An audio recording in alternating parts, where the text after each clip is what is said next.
কিয়ামতের ময়দানে সন্তান আল্লাহ পাকের দরবারে মামলা দিবে, বলবে রব্বানা আতিহিম দিফাইন মিনাল আযাব ওয়ালআনহুম লানান কাবীরা। সন্তান বলবে মালিক আমি তো ছোট্ট ছিলাম, বুঝি না কোথায় পড়ালেখা করলে পরে তোমাকে চিনা যায়, কোন পরিবেশে পড়ালেখা করলে নামাজ শিখা যায়, কোন পরিবেশে পড়ালেখা করলে পরে হালাল হারাম চিনা যায়। আমি তো বুঝি নাই, ছোট ছিলাম, বুঝতেন আমার মা, বুঝতেন আমার বাবা, কেন তারা ভুল সিদ্ধান্ত নিল, কেন আমাকে ওই পরিবেশে বড় করলো, কেন আমার ওই শিক্ষা দিল, ব্যাঙ্গের ফাল শিখাইলো, সাইকেল দৌড়ানি শিখাইলো, ওই দেখা যায় তাল গাছ আমাকে দেখাইলো, ওই দেখা যায় মদিনা আমার দেখায় নাই। মুআজ্জাজ হাজিরিন, মাদ্রাসা হলো মানুষ গড়ার কারখানা।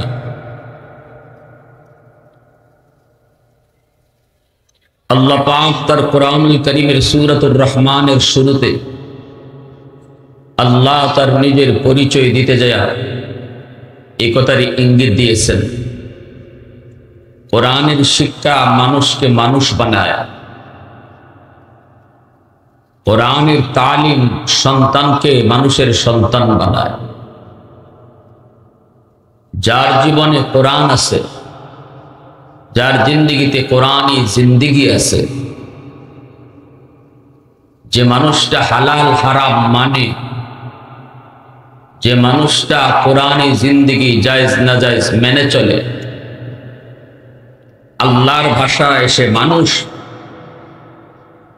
আর যার জীবনে কোরআন নাই, কোরআনই জিন্দিগি নাই, হালাল হারাম জায়েজ না জায়েজ বৈধ অবৈধ যে এগুলা মানে না, বুঝে না, পালন করে না, মন যেভাবে চায় সেভাবে চলে, যা করতে মন চায় তা করে, যা খাইতে মন চায় তাই খায়, কোনটা বৈধ কোনটা অবৈধ তাও বুঝে না, আল্লাহর ভাষায় সে মানুষ না। আল্লাহর ভাষায় সে কি না? মানুষ না। তো কি মানুষ না তো কি? কোরআনুল কারীমের অন্যত্র আল্লাহ বলেছেন, তাদের পরিচয় দিয়েছেন। আল্লাহ বলেন উলাইকা কাল আনআম, এরা হায়ওয়ানের মতো। আল্লাহর ভাষায় এরা কের মতো? হায়ওয়ানের মতো। একটা হায়ওয়ান যেমন জায়েজ নাজায়েজ বুঝে না, একটা হায়ওয়ানের জীবনে যেমন বৈধ অবৈধ নাই, যা মন চায় তা করে, যা খাইতে মন চায় তাই খায়, যার সাথে রাত কাটাতে মন চায় তার সাথেই কাটায়। তুমি মানুষ হয়ে যদি তুমি এভাবেই চলো, আল্লাহ বলেন তোমার জীবনে আর হায়ওয়ানের জীবনে তফাৎ। এজন্য আপনার সন্তানকে আপনি ডাক্তার বানাবেন, বানান। সন্তানকে ইঞ্জিনিয়ার বানাবেন, বানান। উকিল ব্যারিস্টার বানাবেন, বানান। আমরা নিষেধ করি না, করবও না। কারণ মুফতি সাহেবের যেমন দরকার, এই বাচ্চাগুলো এখানে কেন? তোমরা যাও।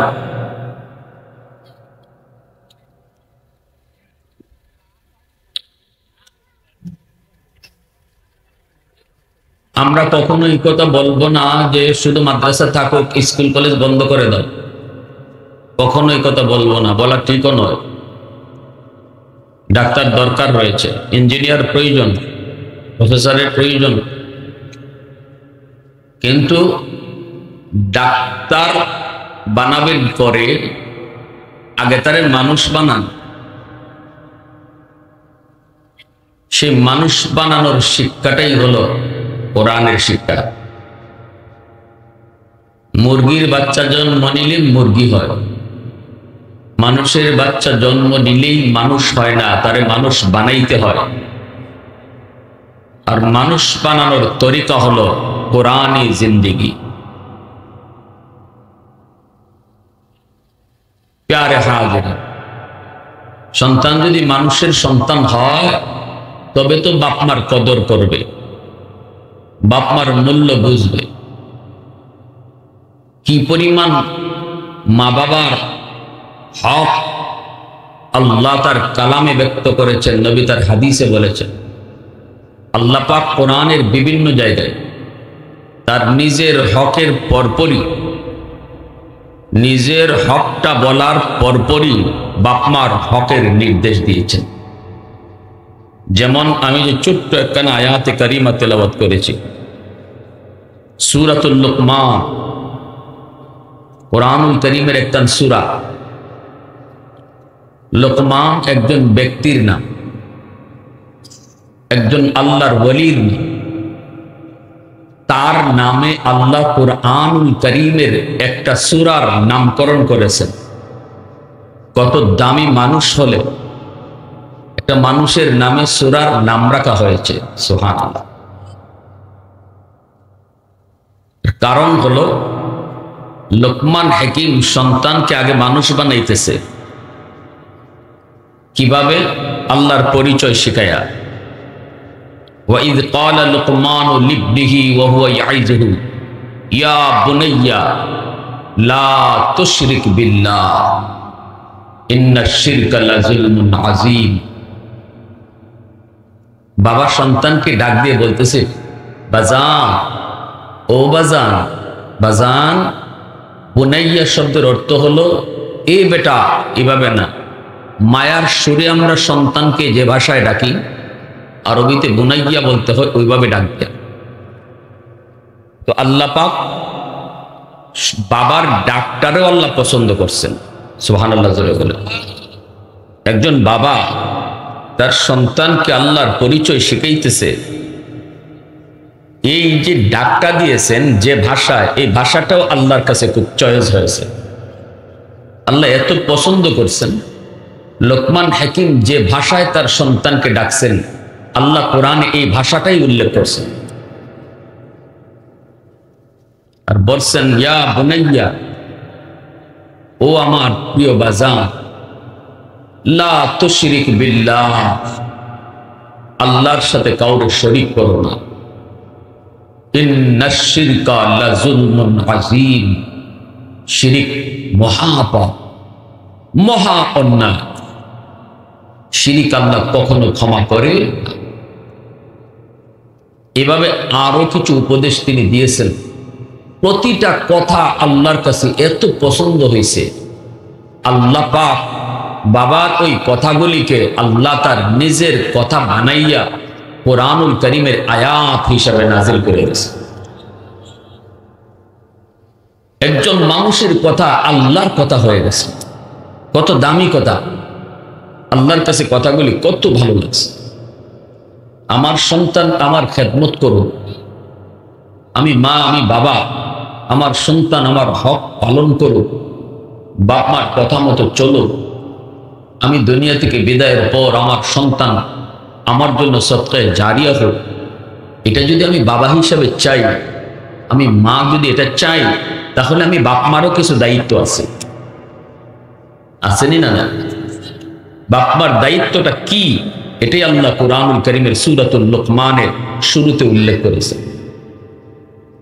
আশা করা যায় যদি বাপ মা তার দায়িত্ব সঠিকভাবে আদায় করেন, তাহলে সন্তান আদর্শ সন্তান হবে, মা ভক্ত হবে, বাবা ভক্ত হবে, এবং দুনিয়া থেকে বিদায়ের পর এই সন্তান বাপ মার জন্য সদকায়ে জারিয়া হবে। যদি বাপ মা তার সন্তানের হক আগে আদায় করে। এজন্যই রাসূল বলেন, সমস্ত সন্তান যখন দুনিয়াতে আসে তখন আল্লাহর ওলি হয়ে দুনিয়া আসে। ইহুদির সন্তানও আসার সময় আল্লাহর ওলি হয়ে আসে। খ্রিস্টানের সন্তানও দুনিয়ায় আসার পর আল্লাহর ওলি হয়ে আসে। মুসলমানের সন্তান তো আসেই। আব্দুল কাদের জিলানী, মঈনুদ্দিন চিশতি যেমন আল্লাহর ওলি, আমার আপনার সন্তান এরকম আল্লাহর ওলি হয়ে দুনিয়াতে আগমন করে। কারণ হলো আল্লাহর নবী বলেন, কুল্লু মাউলুদিন ইউলাদু আলাল ফিতরা ফাআবাওয়াহু ইউহাব্বিদানিহি আও ইউনাসসিরানিহি আও ইউমাজ্জিসানিহি। নবীজি বলেন, সমস্ত সন্তান দুনিয়াতে যখন আগমন করে, আল্লাহর ওলি হয়ে তারা দুনিয়াতে আসে। আসার সময় তারা কেমন আসে? কয় মঈনুদ্দিন চিশতি জিলানী যেমন আল্লাহকে চিনে, এই রকম ভাবে আমার আপনার সন্তান আল্লাহকে চিনে আর জানে। সুবহানাল্লাহ। এরপরে নবী বলেন, ফাআবাওয়াহু ইউহাব্বিদানিহি আও ইউনাসসিরানিহি আও ইউমাজ্জিসানিহি আও কামা ক্বালা নবিয়্যু আলাইহিস সালাম। নবীজি বলেন, এরপর তার মা তার বাবা, বাপ মার ভুল সিদ্ধান্তের কারণে সন্তান ইহুদি হয়, বাপ মার ভুল সিদ্ধান্তের কারণে সন্তান নাসারা হয়, বাপ মার ভুল সিদ্ধান্তের কারণে সন্তানের বুজুর্গি নষ্ট হয়, সন্তানের বিলায়ত নষ্ট হয়। যদি বাপ মা ভুল সিদ্ধান্ত না নিত, সন্তানের ব্যাপারে যদি বাপ মা সঠিক সিদ্ধান্ত নিত, আল্লাহ যেমন কইছেন এমনই সিদ্ধান্ত যদি তারা গ্রহণ করত, তাহলে দুনিয়ায় আসছে যেমন আল্লাহর ওলি হইয়া, কবরেও যাইতো আমার সন্তান আল্লাহর ওলি হইয়া। এ আল্লাহর গোলাম, ভালো করে ইয়াদ কইরো, সমস্ত সন্তান কিন্তু আল্লাহর পক্ষ থেকে আমানত। সমস্ত সন্তান কিন্তু আল্লাহর পক্ষ থেকে আমানত। আমানতের বস্তু ব্যবহার করার তরিকা হলো, নিজের মর্জি মতো ব্যয় করা যায় না। মালিকের মর্জি মতো ব্যয় করলে আমানতদারি রক্ষা হয়, আর যদি নিজের মর্জি চালানো হয় আমানতে খেয়ানত হয়। অতএব সন্তান কেমনে আমি লালন পালন করব, এই সন্তান আমি কেমনে কোথায় লালন পালন করব, কোন পরিবেশে তারে বড় করব, কি আমি লেখাপড়া করাবো, আমার সন্তানকে আমি কি দেখাবো, সন্তানকে আমি কি শোনাবো, সন্তানকে আমি কি বুঝাবো, এই বিষয়গুলি কোনো বাপ মা নিজের সিদ্ধান্তে চলবে না। সিদ্ধান্ত নিতে হবে যিনি মালিক তার, তিনি কে? আওয়াজ দিয়ে জোরে বলেন। 1 লক্ষ টাকা ফ্যাক্টরি মালিক আপনার কাছে আমানত রাখছে। মালিক যেভাবে কয় এভাবেই টাকাটা খরচ করলে আমানতদারি রক্ষা হবে। আর যদি ম্যানেজার নিজের ইচ্ছায় 1 লক্ষ টাকা খরচ করে, আমানত খেয়ানত হবে, ঠিক না? নিজের পকেটে দেয় নাই, কিন্তু মালিকের সিদ্ধান্ত মতো ব্যয় করে নাই, নিজের মর্জি মতো করলো, এটা খেয়ানত হবে। ঠিক তেমনি ভাবে সমস্ত সন্তান আল্লাহর পক্ষ থেকে বাপ মার কাছে আমানত। আমানত বলা হয় যে জিনিস দখলে আমার, কিন্তু মালিক আমি না, মালিক হলো অন্য কেউ। এখন আপনারা আমাকে জবাব দেন, সন্তান বাপ মার দখলে আছে, কিন্তু মালিক বাপ মা নাকি আল্লাহ? আল্লাহ সন্তানের মালিক, দখলে বাপ মার। অতএব বাপ মা নিজের সিদ্ধান্তে সন্তানকে বড় করতে পারবে না। সন্তানকে কি পোশাক পরাবে, সন্তানকে ঘরের কোন পরিবেশে বড় করবে, সন্তানকে কোন পরিবেশে লেখাপড়া করাবে, সন্তানের চিন্তা চেতনা কি ঢুকাবে, সন্তানের নজরের মধ্যে কি ফেলাবে, এই বিষয়গুলিতে যদি বাপ মা ভুল সিদ্ধান্ত নেয়, তাহলে এই সন্তানের ব্যাপারে আমানতে খেয়ানত হবে। আমানতে কিয়ামতের ময়দানে সন্তান আল্লাহ পাকের দরবারে মামলা দিবে, বলবে রব্বানা আতিহিম দিফাইনি মিনাল আযাব ওয়ালআনহুম লানান কাবীরা। সন্তান বলবে, মালিক আমি তো ছোট্ট ছিলাম, বুঝি না কোথায় পড়ালেখা করলে পরে তোমাকে চেনা যায়, কোন পরিবেশে পড়ালেখা করলে নামাজ শেখা যায়, কোন পরিবেশে পড়ালেখা করলে পরে হালাল হারাম চিনা যায়? আমি তো বুঝি নাই, ছোট ছিলাম। বুঝতেন আমার মা, বুঝতেন আমার বাবা, কেন তারা ভুল সিদ্ধান্ত নিল? কেন আমাকে ওই পরিবেশে বড় করলো? কেন আমার ওই শিক্ষা দিল? ব্যাঙ্গের ফাল শিখাইলো, সাইকেল দৌড়ানি শিখাইলো, ওই দেখা যায় তাল গাছ আমাকে দেখাইলো, ওই দেখা যায় মদিনা আমারে দেখায় নাই, ওই দেখা যায় তাল গাছ দেখাইলো, কিন্তু ওই দেখা যায় খানায় কাবা আমাকে শিখায় নাই। যার কারণে আমি তোমাকে চিনি নাই আল্লাহ, যার কারণে আমি নামাজ চিনি নাই, যার কারণে আমি আখিরাত ভুলে গিয়েছি। আমি তো তোমাকে চিনি নাই, দুনিয়াতে এসেছিলাম। আল্লাহ, আমি যদ্দুর দায়ী, আমার বাপ মা ডাবল দায়ী। রব্বানা আতিহিম যিফাইন মিনাল আযাব, আমাকে আজকে তুমি যেই পরিমাণ শাস্তির জাহান্নামে দিবা, আমার মা বাবাকে ডাবল শাস্তি দাও। জোরে কও নাউজুবিল্লাহ। কিয়ামতের ময়দানে বহু মা বহু বাবা সন্তানের মামলায় আল্লাহর আদালতে আসামির কাঠগড়ায় দাঁড়ায় থাকবে। সন্তানের মামলায় কাঠগড়ায় দাঁড়ায় থাকবে। সন্তান হবে বাদী আর বাপ মা হবে আসামি। কিয়ামতের ময়দানে এমন বহু বাপ মারে দেখা যাবে, মামলা কিন্তু দুশ্মনে দেয় নাই, মামলা দিয়েছে তার কলিজার টুকরা সন্তান। অতএব বাবা, একটু খেয়াল করে মন দিয়ে কথাগুলো শোনো। ডাক্তার বানাও পরে বানাও, আগে মানুষের সন্তান বানাও, মুসলমানি তারে শিখাও। 5টা বছর নুরানি মাদ্রাসায় সন্তানরে পড়াও, এরপরে তারে স্কুলে দাও। কলিজার ভিতরে আল্লাহর পরিচয় নিয়ে সে স্কুলে যা, কলিজার ভিতরে নবীর পরিচয় নিয়ে স্কুলে যা, কলিজার ভিতরে সে কোরআনের মহব্বত নিয়ে স্কুলে যায়, কলিজার ভিতরে সে আখিরাতের বুঝ নিয়ে কলেজে পড়ুক। এই ছেলে কোনোদিন বেনামাজি হবে না, মা বাবার সাথে বেয়াদবি করবে। কষ্ট হইতেছে আপনাদের? তো আওয়াজ দিয়ে বলেন, কষ্ট হইতেছে? প্রশংসা করবো কার? তো আওয়াজ দিয়া মালিকের নাম কার? वहदत की हिफाजत नहीं बेकुव्वत बाजो, वहदत की हिफाजत नहीं बेकुव्वत बाजो, आती नहीं कुछ कमी हक़ खुदा दा, आती नहीं कुछ कमी हक़ खुदा दा।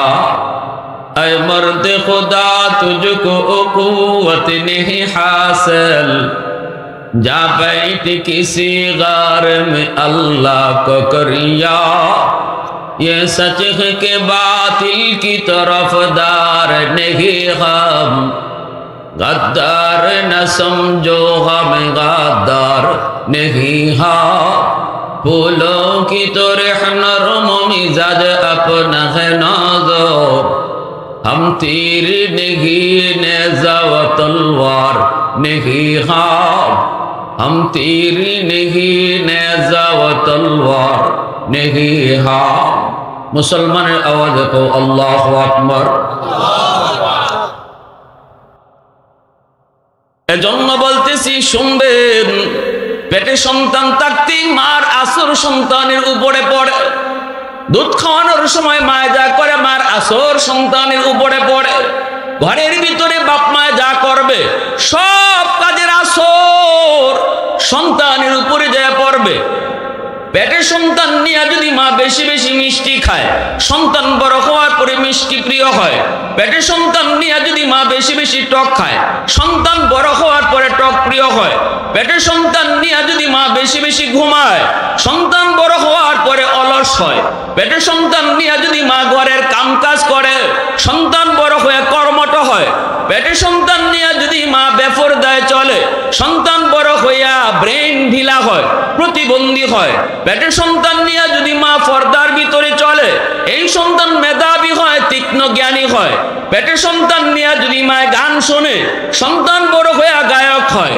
পেটে সন্তান নিয়ে যদি মা কোরআন তেলাওয়াত বেশি বেশি করে, এই সন্তান অল্প দিনে হাফেজ কোরআন হয়।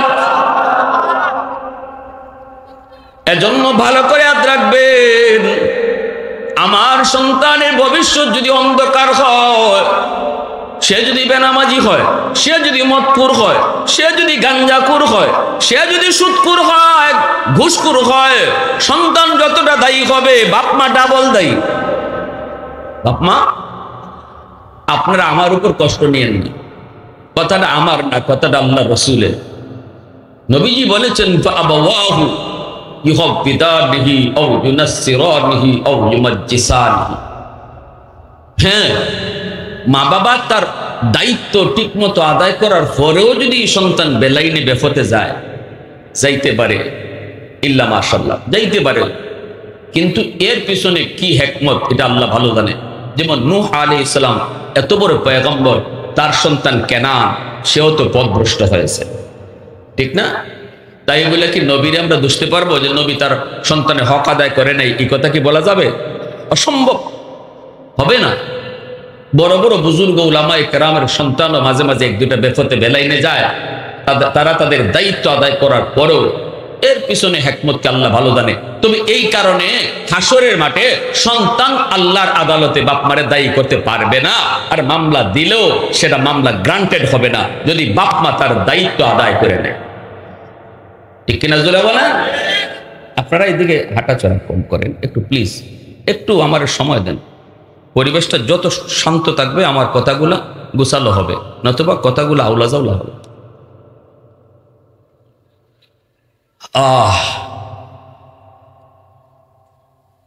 খাজা কুতুবউদ্দিন বখতিয়ার কাকি রহমতুল্লাহ আলাইহির মা সন্তানকে নিয়ে মাদ্রাসায় ভর্তি করবেন, আল্লাহর পরিচয় শিখাবেন। মা তার দায়িত্ব আদায় করার জন্য উস্তাদের কাছে এসে বলতেছেন, উস্তাদজি আমার সন্তানকে আপনি আলিফ বা শিখায় দেন। আগে তোমার দায়িত্ব ঘরের মধ্যে রয়েছে, ঘরের ভিতরে বাপ মার কিছু দায়িত্ব রয়েছে। ঘরটা হলো সন্তানের সর্বপ্রথম বিদ্যালয়, মা বাবা হলো তার জীবনের প্রথম উস্তাদ। সন্তান তার জীবনের সর্বপ্রথম উস্তাদের কাছ থেকে সর্বপ্রথম বিদ্যালয়ে যা দেখে, যা শুনে, সব কিছু তার দিলের মধ্যে পাথরে খোদাই করে লিখলে যেমন ভাবে লেখা হয়, কোনো দিন মিটে না। ঘরের মধ্যে সন্তান শিশুকালে যা দেখবে শুনবে, এটাও তার মরণ পর্যন্ত ইয়াদ থাকে।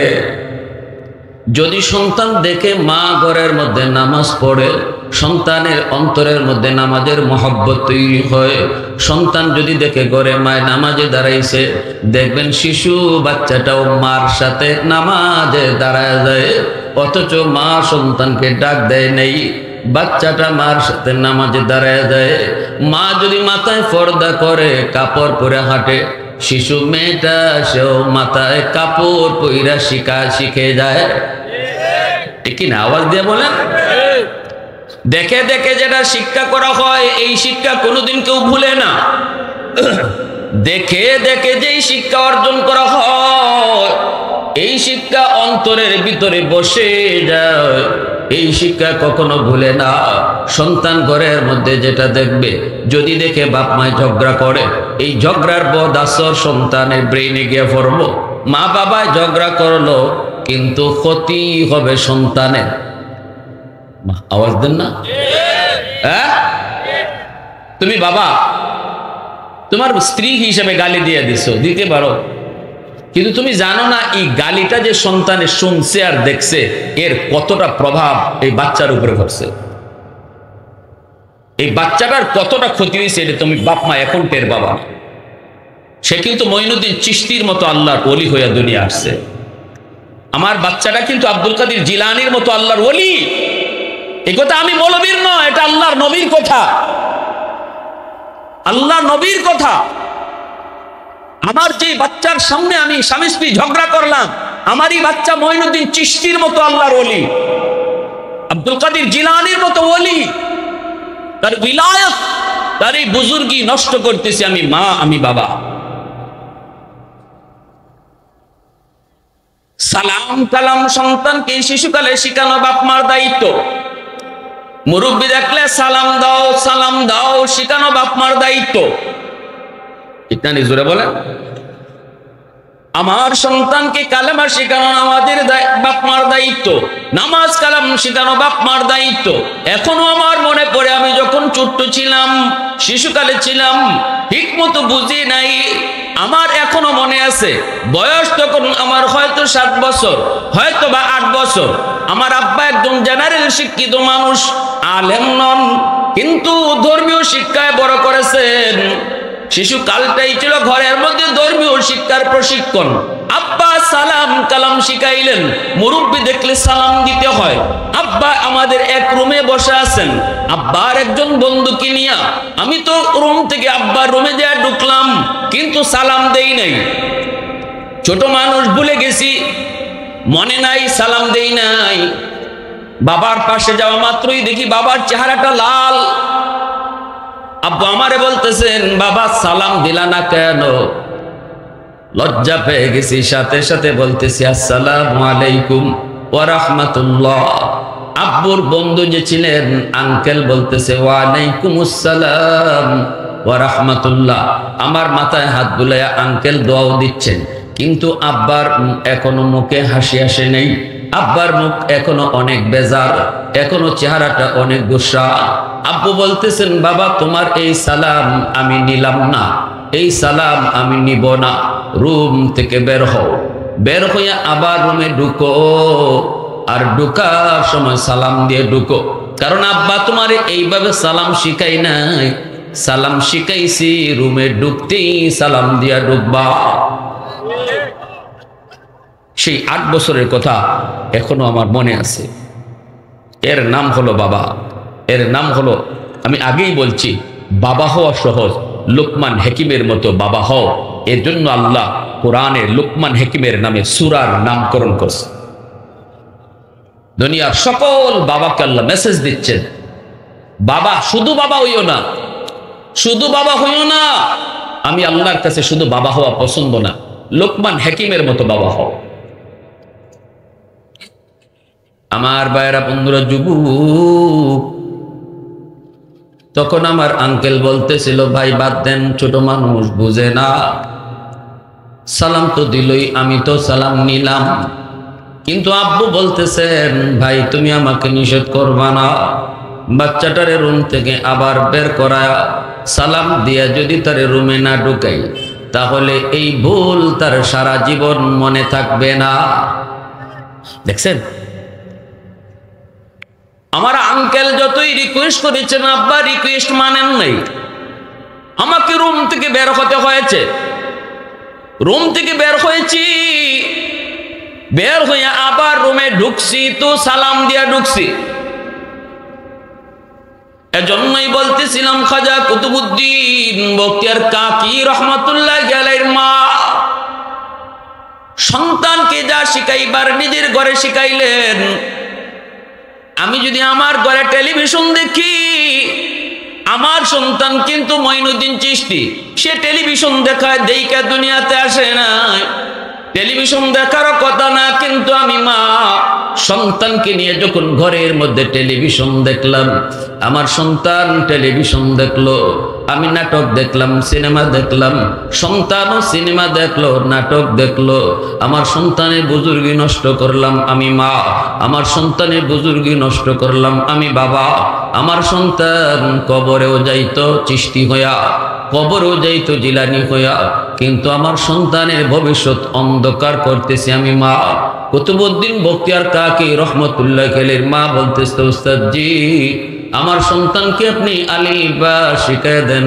এইবার উস্তাদ বলতেছে, বাবা বলো আলিফ বা তা সা।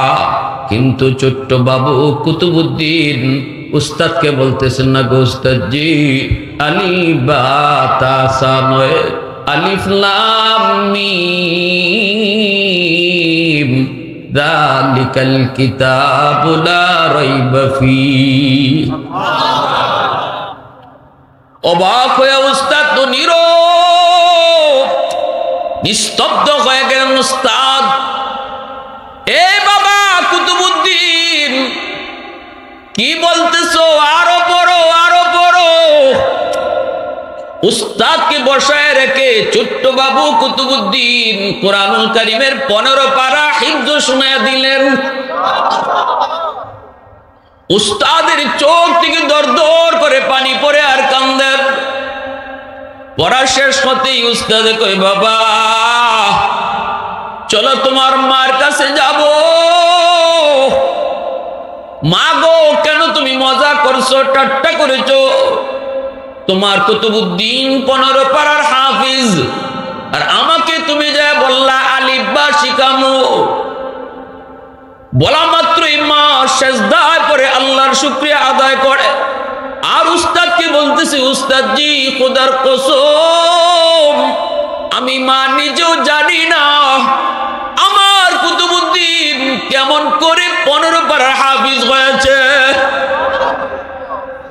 তবে দূর মনে পড়ে উস্তাদজি, আমি মা যখনই আমার কুতুবউদ্দিনকে দুধ খাওয়াইছি তখনই কোরআন তেলাওয়াত করেছি। আমার কুতুবউদ্দিন একদিকে মার দুধ খেয়েছে আর একদিকে কান দিয়ে আমার কোরআন তেলাওয়াত শুনছে। মনে হয় দুধের সাথে তিলাওয়াত যায় ঢুকছে। সুবহানাল্লাহ।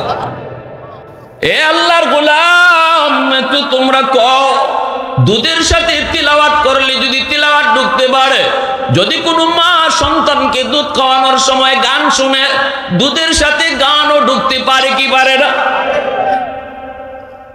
এজন্যই বলতেছিলাম, নবীজি কেন বলছেন কুল্লু মাউলুদিন ইউলাদু আলাল ফিতরা ফাআবাওয়াহু ইউহাব্বিদানিহি আও ইউনাসসিরানিহি আও ইউমাজ্জিসানিহি আও কামা ক্বালান নাবিয়্যু আলাইহিস সালাম।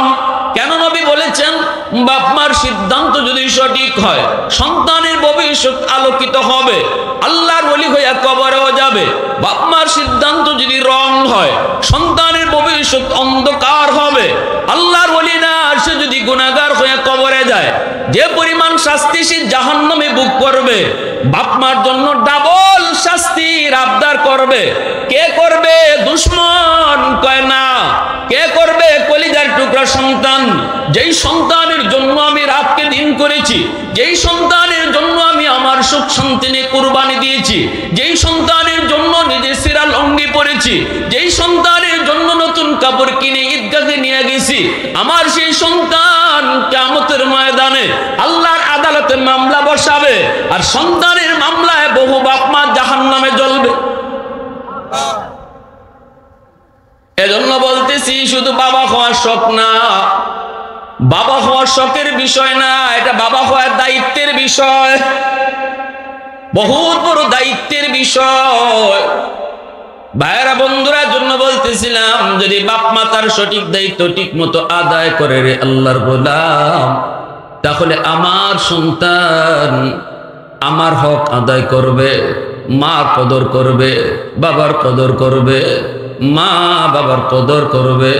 এজন্যই তো ওয়াসকুরুনি রহমাতুল্লাহি আলাইহি মা বাবার কদর কইরা তিনি জগতের অলি শুধু না, ওলিদের সরদার হয়ে গেছে। সুবহানাল্লাহ। আল্লাহ নবী মদিনাতুল মুনাওয়ারা, নবীজি বলতেছেন, সাহাবীরা শুনো, আমি মনে হয় বেশি দিন আর দুনিয়া বাঁচবো না। আমার ইন্তেকালের পর আমার পরনের জুব্বাটা আমি একজনকে হাদিয়া দিমু। আবু বকর সিদ্দিক মনে মনে আশা নিয়ে বসা, রাসূলের এই জুব্বা তিনি হাদিয়া পাবেন। ওমর মনে মনে আশা করলেন নবীর জুব্বা হাদিয়া পাবেন। সাহাবীরা অনেকেই যার যার মতো করে অপেক্ষায়, কিন্তু মায়ার নবী, আমার আপনার নবী, দু জাহানের বাদশাহ তখন বলেন, ওমর তুমি শোনো, আমার পরনের জুব্বাটা তোমরা কেউ পাবে না রে। আমার পরনের জুব্বা আমার ইন্তেকালের পর আমার একজন আশিক ইয়ামেনের করন এলাকায় থাকে। আল্লাহ আমাকে জানাইছে সে আমার বহুত বড় আশিক, আল্লাহ পাকের বহুত বড় ওলি। আমাকে সে চর্ম চোখে কোনোদিন দেখে নাই, কিন্তু অন্তর চোখে আল্লাহ আমাকে বহুবার আমার পাগল রে আল্লাহ দেখায় দিছে। আমার ইন্তেকালের পর আমি নবীর পরনের জুব্বাটা তুমি তারে হাদিয়া দিবা। সুবহানাল্লাহ। আর বলো ওমর বলো সে আল্লাহর কাছে এত দামি সে হাত উঠাইলেই আল্লাহ তার দোয়া কবুল করে, সে নাকি মুস্তাজাবুদ দাওয়া, কোন দোয়া আল্লাহ তার ফিরিয়ে দেন। ওমর তুমি যদি তার সাক্ষাৎ পাও আমার জুব্বাটা হাদিয়া দিও, আর কইও আমার গুনাহগার উম্মতের জন্য সে যেন সুপারিশ করে। আওয়াজ দিয়া কও না সুবহানাল্লাহ, আরে কুজরে কও না সুবহানাল্লাহ। मैं तालिब मौला हूँ मेरे इश्क़ निराला, मैं तालिब मौला हूँ मेरे इश्क़ निराला, है जुमला जहाँ जिनके तजल्ली से उजाला, है जुमला जहाँ जिनके तजल्ली से उजाला, मा दर्द जहाँ गैर खुदा यार नदारम, যদি আদ খুদা হিচ দিগর কার নদারম, যদি আদ খুদা হিচ দিগর কার নদারম।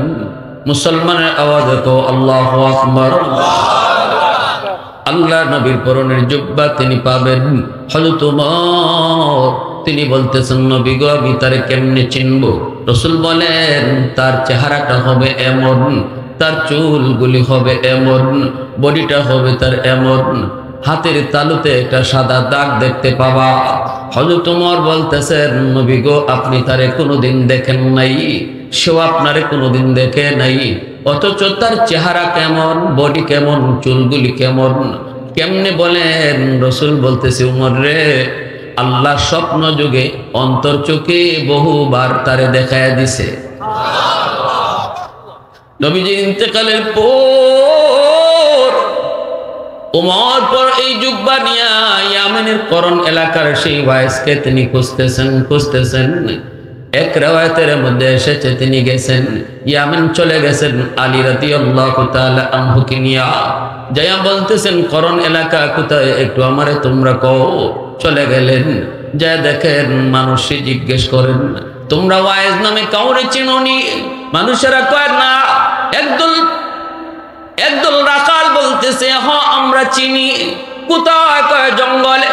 কি করে? কয় মার খেদমত করে আর মাকে নিয়ে জঙ্গলে থাকে। একটা উট রাখালি করে, উটের দুধ বেচে, উটের দুধ খায়, মাকেও খাওয়ায়, মার খেদমত করে। তার মা হলো অন্ধ, এই মার খেদমত করে আর সারাদিন বিড়বিড় করে কার সাথে যেন কথা কয়। হযরত ওমর ফারুক রাদিয়াল্লাহু তাআলা আনহু আলী রাদিয়াল্লাহু তাআলা আনহুকে বলেন আলী চলো জঙ্গলের কাছে আইসা দেখেন ওয়াজ করনি সেজদায় পড়ে আল্লাহর সাথে কথা কয়। বলুন তো নামাজি কার সাথে কথা কয়? একটু জোরে বলেন কার সাথে কথা কয়? রাসূল বলেন মুসাল্লি ইউনাজি রাব্বা, নামাজি নামাজে দাঁড়াইলে আল্লাহর সাথে কথা কয়। মূসা নবী তিনি কথা বলছেন তুর পাহাড়ে যায়। মূসা নবী তুর পাহাড়ে যায় তিনি কথা বলতেন। মূসা নবীর উপাধি ছিল কালিমুল্লাহ, জমিনে বৈশে যিনি আল্লাহর সাথে কথা বলতেন। 4000 বার তিনি আল্লাহর লগে কথা বলছেন, কিন্তু যেখান থেকে সেখান থেকে তিনি কথা বলতে পারতেন না। যখনই কথা বলতে চাইতেন তখনই আল্লাহ বলতো মূসা তুর পাহাড়ে আসো। সেখানে যেতেন, জেলে পরে আল্লাহ বলতেন জুতা খোলো। সুবহানাল্লাহ। ও মূসা জুতা খোলো, জুতা খুলে পাহাড়ে আসো। এই পাহাড়টা পুত পবিত্র পাহাড়। মূসা নবী জুতা খুলে পাহাড়ে উঠলে আল্লাহর সাথে কথা বলতেন। একদিন মূসা নবী কয় মালিক জানতে বড় মন চায়, আমি তোমার সাথে কথা বলি, আমি ছাড়া আর কেউ কি কথা বলে? সুবহানাল্লাহ জোরে কইতেন। তুকাল্লিমু মাই হাল তুকাল্লিমু আহাদান গায়রি। আল্লাহ পাক রব্বুল আলামিন বলেন মূসা তুমি আমার সাথে কথা বলো, মাঝখানে পর্দা আছে, কিন্তু অদূর ভবিষ্যতে একদল উম্মত জমিনে আসবে, ওরা জমিনে বসে আমার সাথে কথা বলবে, মাঝখানে কোনো পর্দা থাকবে না। মুসা নবী জানতে চায় মালিক কোন উম্মত? আল্লাহ বলে উম্মতে মুহাম্মদ, আমার বন্ধু মুহাম্মদুর রাসূলুল্লাহর উম্মত। মুসা নবী কয় মালিক কও কি তুমি, এরা কোন পাহাড়ে যায় কথা কইব? আমি তো তোর পাহাড়ে আসি, ওরা কোন পাহাড়ে যায় কথা বলবে?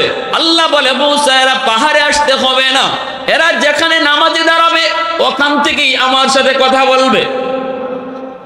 তাম পৃথিবীটারে আমি তাদের জন্য মসজিদ বানায় দিছি, তোমার জন্য জায়গা নির্ধারিত, কিন্তু আমার বন্ধুর উম্মতের জন্য কোনো নির্ধারিত জায়গা নাই। পাহাড়ে দাঁড়ায় নামাজে দাঁড়াবে, পাহাড় থেকেই কথা শুরু হবে। ঘরে বসে নামাজে পড়বে, ঘর থেকেই কথা শুরু হবে। মসজিদে নামাজে আসবে, মসজিদ থেকেই আমার সাথে তার কথা শুরু হবে। আওয়াজ দেয়া কও না সুবহানাল্লাহ। মুসলমানের আওয়াজে কও আল্লাহু আকবার, আরো জোরে আল্লাহু আকবার। আলহামদুলিমান কাদ্দারা খায়রাও ওয়া কাবালা, আলহামদুলিমান কাদ্দারা খায়রাও ওয়া কাবালা, ওয়া শুকরু লিমান সাওয়ারা হুসনাও ওয়া জামালা, ফারদুন সামাদুন আন সিফাতিল খালকি বারিউন, রব্বুন আযালিয়ুন খালাকাল খালকা কামালা, লা জিদ্দা ওয়ালা নিদ্দা ওয়ালা হাদ্দা লিমাওলা, লা জিদ্দা ওয়ালা নিদ্দা ওয়ালা হাদ্দা লিমাওলা, আল আনা কামা কানা ওয়া লাম ইয়ালকা যাওয়ালা, আল আনা কামা কানা ওয়া লাম ইয়ালকা যাওয়ালা। মুসা নবী কয় মালিক বুঝলাম ওরা নামাজে দাঁড়ায় তোমার সাথে কথা বলবে, কেমনে কথা কইব? আল্লাহ কয় নামাজি যখনই কইব আলহামদু, সমস্ত প্রশংসা, তখনই আমি আল্লাহ বলি লিমানিল হাম, ও নামাজি আমার গোলাম কার প্রশংসা করো? শুরু হয়ে গেছি আল্লাহর সাথে কথা, সুবহানাল্লাহ জোরে বলে। তখনই আমার নামাজি বান্দা কয় লিল্লাহ, আমি আমার আল্লাহর প্রশংসা করি। আল্লাহ নিজের পরিচয় দিতেছে না, আল্লাহ পরিচয় না দিয়া প্রথমে নিজের গোপন রেখা কথা শুরু করে। যখনই নামাজি কয় আলহামদু, আল্লাহ তখনই কয় লিমানিল হাম, কার প্রশংসা তুমি করো? নামাজি কয় লিল্লাহ, আমার আল্লাহর। তখন আল্লাহ নামাজির কয় মানিল্লাহ, কে তোমার আল্লাহ? নামাজি কয় রব্বিল আলামিন, যিনি রব্বুল আলামিন। আল্লাহ তখনও নামাজিরে কয় মানির রব, কে তোমার রব? নামাজি কয় আর রহমানির রহিম, যিনি রহমান যিনি রহিম। তখনও আল্লাহ নিজের পরিচয় দেয় না, আল্লাহ তখনও কয় মানির রহমান মানির রহিম। কে রহমান কে রহিম? নামাজি কয় মালিক ইয়াউমিদ্দিন, কিয়ামত দিবসের মালিক যিনি। দেখেন কত সুন্দর আল্লাহর সাথে নামাজি কথা কয়, আল্লাহ নিজের গোপন রাখে। যখনই কয় কিয়ামত দিবসের মালিক যিনি, তখনই আল্লাহ নিজের পরিচয় দেয়।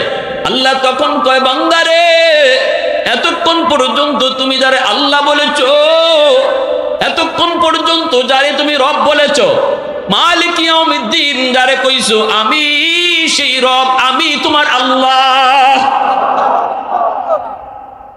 তখন নামাজি আল্লাহর পরিচয় পাইয়া আত্মহারা হইয়া আল্লাহকে কই মালিক তুমি বুঝি এতক্ষণ আমার সাথে কথা কইছো, তাহলে শোনো, ইয়াকা না'বুদু ওয়া ইয়াকা নাস্তাঈন, আমি তোমারই ইবাদত করি, তোমারই কাছে শুধু সাহায্য চাই। এতক্ষণ খালি কইছে তিনি তিনি তিনি। আল্লাহ যখন কয় আমি আমি, তখনই নামাজি কয় তুমি তুমি।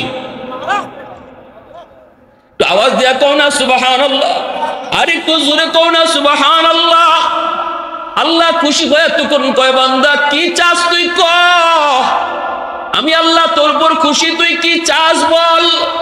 তখনই নামাজি কয় ও মালিক ইহদিনাস সিরাতাল মুস্তাকিম, আমারে তুমি জান্নাতের রাস্তাটা দেখাই দাও, আমি আর কিছু চাই না, আমাকে জান্নাতের রাস্তাটা তুমি দেখাও।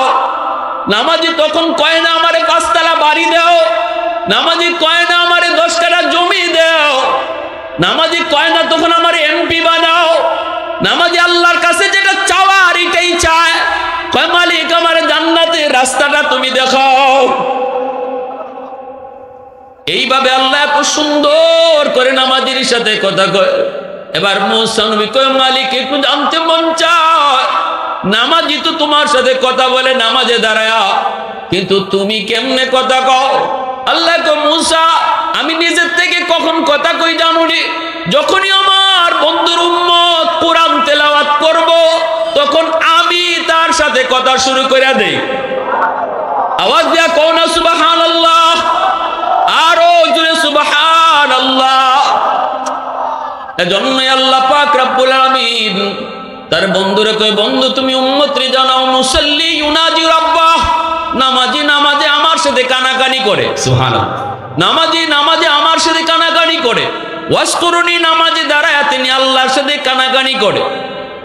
হযরত উমর হযরত আলী পাশে দাঁড়ায় রইছেন, নামাজ শেষ হলে পরে উমর সালাম দিয়া বলতেছেন ও আল্লাহর ওলি আমরা আপনার কাছে এসেছি।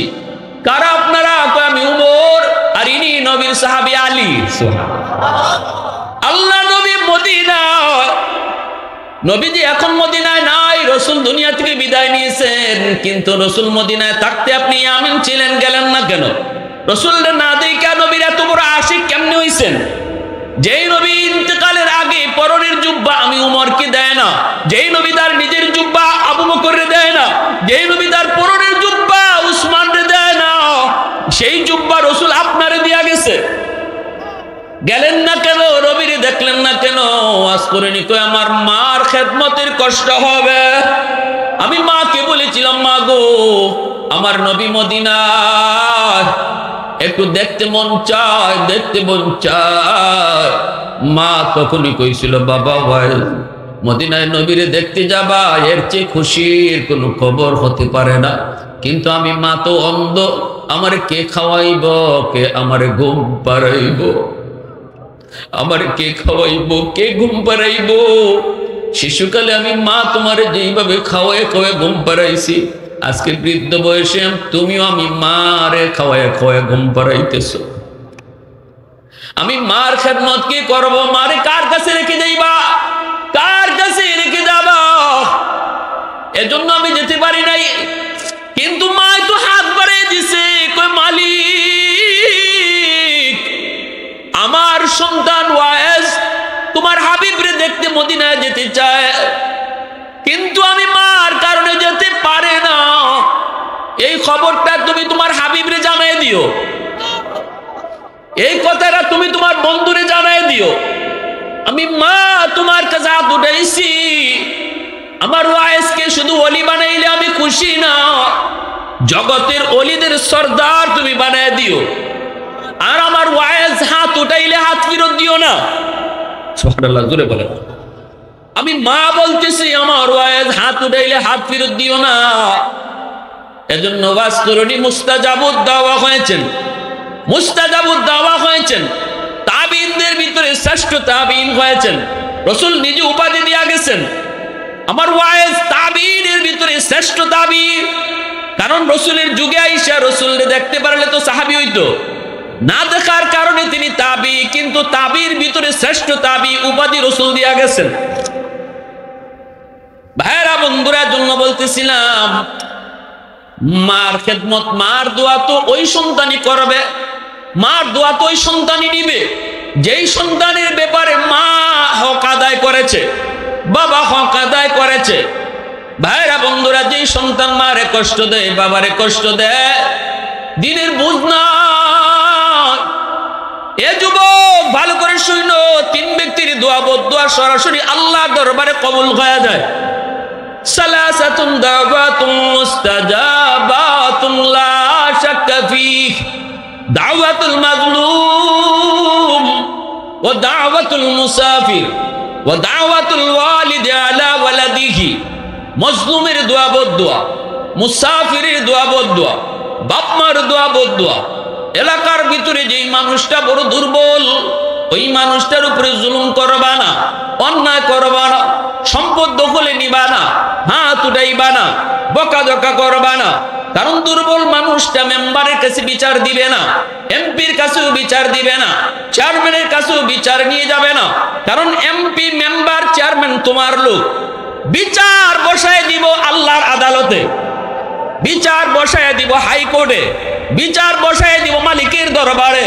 এজন্য রাসূল কয়, দুর্বল যদি কয় মালিক, মেম্বারের কাছে যাই নাই, চেয়ারম্যানের কাছে যাই নাই, না দুনিয়ার মানুষের কাছে যাই নাই, তোমার আদালতে বিচার দিলাম।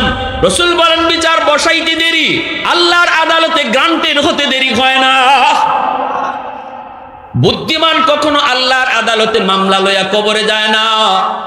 বোকা যারা, এরা দুনিয়ার মামলা আল্লাহর আদালতে লইয়া হাজির হয়। বুদ্ধিমান দুনিয়ার মামলা দুনিয়াতেই ডিসমিস করে। কারণ আল্লাহর আদালত বড় ভয়ঙ্কর। দুনিয়ার আদালতে জজ সাহেবরে ম্যানেজ করা যায়, মিনিস্টার দিয়া ফোন দেওয়ানি যায়, এমপি দিয়া ফোন দেওয়ানো যায়, কিন্তু আল্লাহর আদালতে আল্লাহরে ফোন দেওয়ার সাহস কারো আসেনি। এজন্য আল্লাহর আদালত বড় ভয়ঙ্কর আদালত। এই আদালতে মামলা লইয়া যাইও না। মানুষের হক মাইরা যারা কবরে গেছো, রেডি থাকো, মামলা কিন্তু আল্লাহর আদালতে।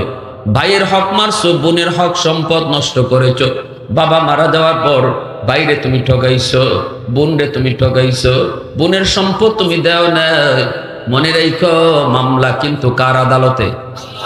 জোরে কও, কার আদালতে? আল্লাহ। নামাজ এখন তো কাজা হয়ে গেছি, আল্লাহ মাফ করে দিয়ে দিব। কিন্তু বইনের সম্পদ না দিয়া কবরে গেছো, মাফ নাই। কষ্ট পাইছেন? কষ্ট পাইছেন? বিদেশ থেকে ভাইয়ের টাকা পাঠাইছে, বিশ্বাস কইরা তুমি সেই ভাইয়ের টাকা নিজের ইচ্ছা মতো ব্যয় করছো, নিজের সম্পদ বাড়াইছো, মামলা কিন্তু বাংলাদেশের আদালতে না। কার আদালতে? আল্লাহর আদালত। কঠিন। এই সম্পদ কারে দিয়ে যাইতেছ? কেউ কি সম্পদ দিয়ে কবরে যায়? যে সন্তানরে দিয়ে যাইতেছ, বুক করতেছে সন্তান, ফিডা খাইবাই তুমি একা। বুক করবো সন্তানে, মাইর খাইবা। ছেলে কইবা, আল্লাহ আমি জানি না, এটা আমার আব্বা আমারে দিয়া গেছে, হে বাচ্চা যাইব।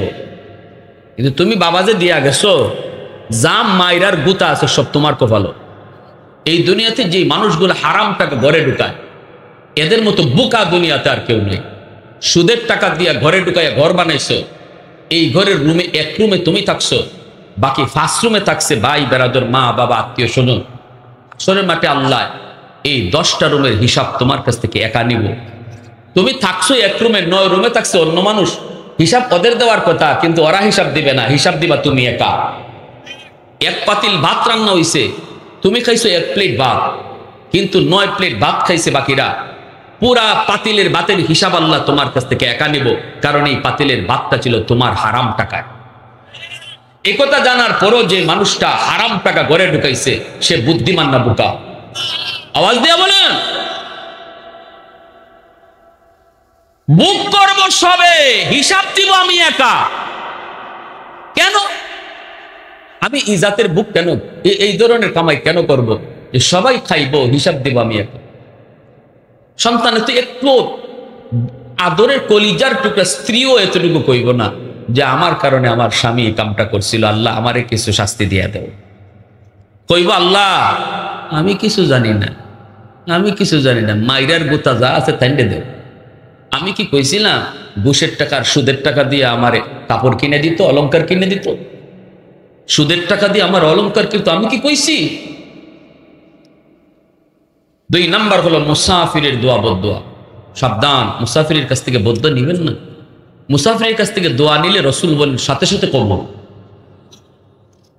3 নাম্বার হলো বাপ মার দোয়া বদদোয়া। বাপ মায় দোয়া করলো দোয়া কবুল, বাপ মায় বদদোয়া দিলে বদদোয়া কবুল। গ্যারান্টি দিচ্ছেন আল্লাহ রসুল। নবীজি কোনো গ্যারান্টি নিজের থেকে দেয় না, আল্লাহর থেকে পাইয়া দেয়। আল্লাহ থেকে পাইয়া না, তো রসুল গ্যারান্টি দিছে। এজন্য আব্দুল কাদের জিলানি একজন না, আমি প্রায় বয়ানে বলি 1000 আব্দুল কাদের জিলানিও যদি আপনি ঘরে দাওয়াত করেন আর তারা সবাই মিলে আপনার জন্য হাত উঠায়, দোয়া কবুল হবে কি হবে না গ্যারান্টি নাই। হইতে পারে আশা করি, যেহেতু আল্লাহর ওলি তারা, কিন্তু গ্যারান্টি নাই।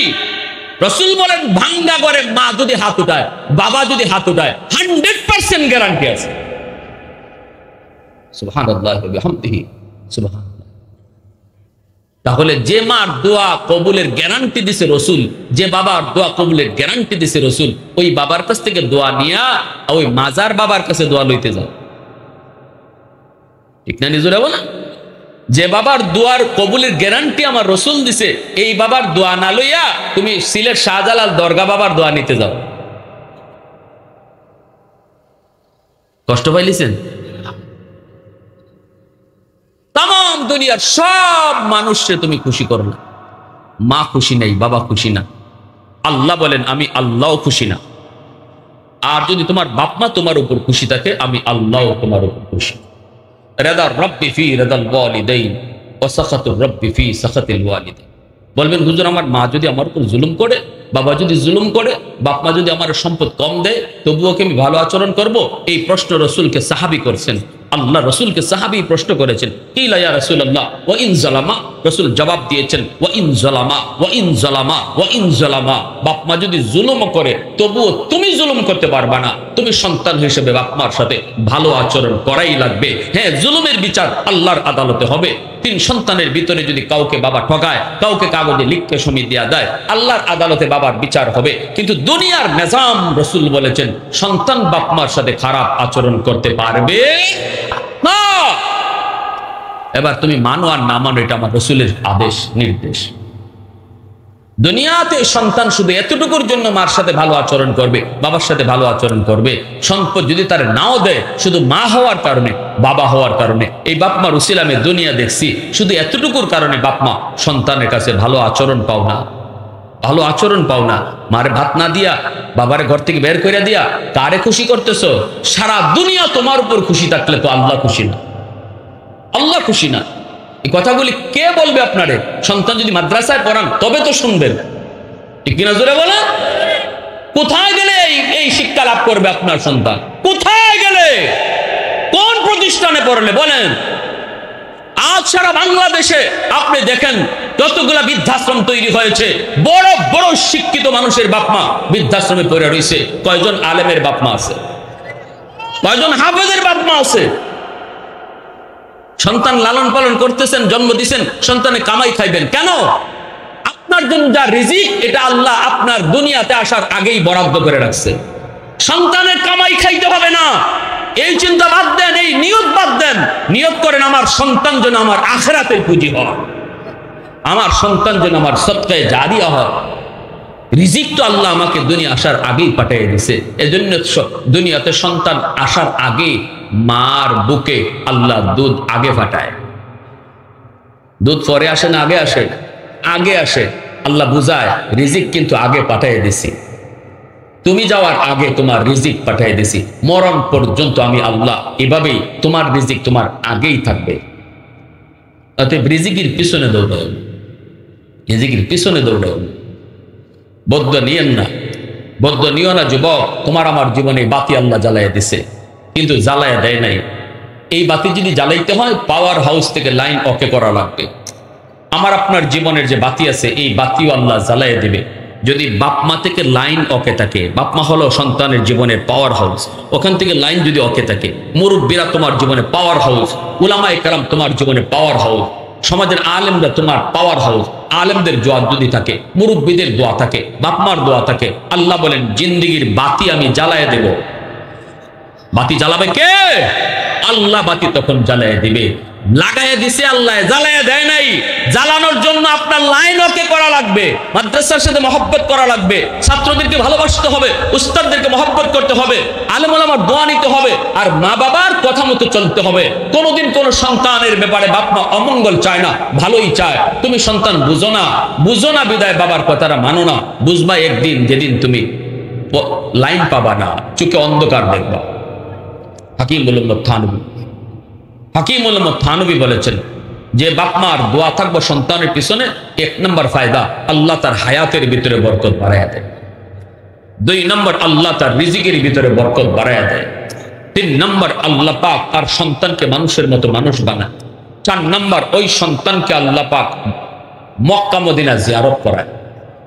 যে সন্তানের পিছনে বাপ মার দোয়া থাকবে, আর বাপ মার দোয়া যে সন্তানের পিছনে থাকবে না, 1 নম্বর ক্ষতি, হায়াতের বরকত পাবেন। অ্যাক্সিডেন্ট তোমার হওয়ার কথা না, তোমারই হবে, তার পিছনে মার বদদোয়া, বাবার বদদোয়া। এর জন্য মুসা আলাইহিস সালাম যেদিন আম্মা মারা গেছেন, এদিন আল্লাহ বলতেছে মুসা সাবধানে কদম দিও, এখন মার দোয়া নাই পিছনে। সুবহানাল্লাহ, তোমার মার দোয়া অফ হয়ে গেছে, কারণ আজ মা দুনিয়াতে নেই। যে সন্তানের বাপ মা মারা যাবে, মারা যাওয়ার লক্ষণই হলো এখন থেকে দুনিয়ায় তুমি সাবধানে চলতে হবে। এতদিন যা চলছো বিপদ আইলো, মার দোয়ার কারণে আল্লাহ বিপদ কেটে দিছে। মুসা নবীর আম্মা এত বড় জলিলুল কদর পয়গম্বর, মা মারা যাওয়ার পরে আল্লাহকে মুসা এখন থেকে হুশে হুশে হাইটো, এখন থেকে হুশে হুশে কদম দিও, কারণ পিছনে মার দোয়া নাই। দোয়া ছিল তোমার ব্যাকআপ। সুবহানাল্লাহ, জোরে বলে, দোয়া ছিল তোমার জীবনের ব্যাকআপ। এজন্য লম্বা কথা নয়, মাদ্রাসায় পড়ানো দরকার আসেনি না? একটু আওয়াজ দিয়ে বলেন আসেনি না? কিয়ামতের মাঠে আল্লাহ বলবে কই হাফেজের বাপ মা, কই আলেমের বাপ মা? নবীর বাপ মা আসলেও আল্লাহ বলবে চিনি না, সরো। নবীর বাপ মা আল্লাহ কইব না তোমাদেরকে খুঁজি না। হাফেজের বাপ মা কই, আলেমের বাপ মা কই? সামনে আসা মাত্রই আল্লাহ নিজের হাতে পাগড়ি পরাইয়া দিবে। আল্লাহ বলবে দুনিয়ায় তোমার সন্তানের মাথায় পাগড়ি পরাইছে মানুষ, আর তোমরা বাপ মার মাথায় পাগড়ি পরাবো আমি আল্লাহ নিজে হাসরের মাঠে।